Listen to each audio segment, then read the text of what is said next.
মওলানা আব্দুস সুবহান দেশ মাটি মানুষকে ভালোবাসতেন। চাইলে তিনি বিদেশের যে কোনো জায়গায় আশ্রয় নিতে পারতেন না, তিনি এগুলো চিন্তা করেন। আল্লাহ এখানেই পয়দা করেছেন, এই দেশের হক আমার উপরে আছে, আর আমারও হক এই দেশের উপরে আছে, সুতরাং আমার প্রিয় দেশ আমার ঠিকানা। এই সম্মানটুকু তিনি করেছেন, ওই চিন্তা উনি করেন। আমি সবসময় বলি, দেশ এবং মানুষকে যারা ভালোবাসে তারা কখনো দেশ মানুষকে ছেড়ে পালিয়ে যেতে পারে না, তা তারা করেন। বরঞ্চ মীর কাসিম আলী তাদের আরেক সহকর্মী, আমাদের প্রিয় সম্মানিত নেতা, কিন্তু আমেরিকায় ছিল। এই অবস্থা সৃষ্টি হওয়ার পরে তার কিছু পার্সোনাল ফ্রেন্ড তাকে রিকোয়েস্ট করেছিল, don't come back to Bangladesh. তিনি বলছিলেন হোয়াই? বলেছেন আপনি আসলে ওই আপনারও একই অবস্থা তারা করে ছাড়বে। তিনি বলছেন আমি ফেস করি, কারণ আমি জানি অভিযোগ মিথ্যা। আমার মৌত একবারই হবে, যেমন আমার জন্ম একবার হয়েছে। আমি তো দ্বিতীয়বার মরার কোনো সুযোগ পাবো না, যেহেতু দ্বিতীয় জীবন আমার হবে না। কাজেই মৃত্যুর তক্তায় দাঁড়িয়েও আমি বলে যাব অভিযোগ মিথ্যা, এবং আমি এটা ফেস করব। তিনি তো পালিয়ে যাওয়ার প্রশ্ন না, তিনি তো ছিলেনই বিদেশে। তোর উপলক্ষে তিনি থাকতে পারতেন, কেউ তাকে ওই রকম মানে ফিল করতো না। কিন্তু তিনিও মানুষকে, দেশকে ভালোবাসতেন। তার এই ইয়াকিন ছিল যে ইয়াকিনের প্রতিফলন তিনি ঘটিয়ে দুনিয়া থেকে বিদায় নিয়েছেন। এই সহকর্মীদেরকে আমরা ফেরত পাবো না, এটা ঠিক, কিন্তু তাদের স্মৃতি আমাদেরকে অনবরত স্মৃতি এবং শিক্ষা সঙ্গ দিয়ে যাবে ইনশাআল্লাহ।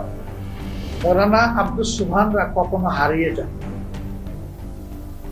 তারা বিবেকের আয়নায় জ্বলজ্বল করতে থাকে, এবং এটি তাদের কর্মের কারণ। আল্লাহ আমাকে, আমার সহকর্মীদেরকে, রাজনীতির ময়দানে যারাই গেছেন তাদেরকে আলোকিত এই জীবনগুলা থেকে শিক্ষা নেওয়ার তৌফিক দান। আজকের সমাজে তার বড়ই প্রয়োজন। তার মাঝে আমি কখনো হিংসা, প্রতিহিংসা, জেদ এগুলো আমি দেখি। তার মতো একজন বিজ্ঞ প্রাজ্ঞ নেতা বিভিন্ন ফোরামে মত দিতেন, কিন্তু যখন তার মতের অপর পক্ষে গিয়ে অন্য মতটা শক্তিশালী হয়ে যেত, তিনি সবার আগে বলতেন আমার মত আমি উপভোগ, এটাই আমার মত। এই যে উদারতা, এই যে সাহসিকতা, এটা আমাদেরকে সঞ্চয় করতে হবে। আমি মাবরুরকে বিশেষভাবে ধন্যবাদ জানাই। একটা পবিত্র জিম্মাদারি সে আঞ্জাম দিয়েছে। আমি আল্লাহর দরবারে দোয়া করি আল্লাহ তাআলা তার হৃদয়ে এবং তার হাতে বরকত দান। বাকি দায়িত্বগুলোও যেন সে আরো সুন্দরভাবে পালন করতে পারে, আল্লাহ তাআলা সেই তৌফিক তাকে দান। তাকে আল্লাহ এই হায়াত দান, সেহাতে কামেলা এনায়েত করুন। আজকের আয়োজনে আসতে পারার জন্য মহান রবের শুকরিয়া আদায় করার পাশাপাশি আয়োজকদেরও আমি কৃতজ্ঞতা আদায় করছি।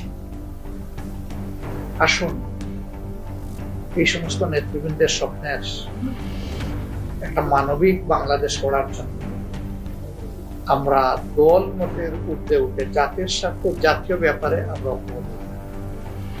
তাহলে এই জাতি বিজয়ী হবে। ব্যক্তিগতভাবে কেউ পরাজিত হতে পারে, কিন্তু জাতি বিজয়ী হয়ে যাবে ইনশাআল্লাহ। সেই জাতির বিজয় ক্ষমতা বেজে উঠুক, আল্লাহর দরবারে সেই তৌফিক কামনা করে সবাইকে কৃতজ্ঞতা, ধন্যবাদ, অভিনন্দন জানিয়ে আমার বক্তব্য এখানেই শেষ করছি। আসসালামু আলাইকুম ওয়া রাহমাতুল্লাহ।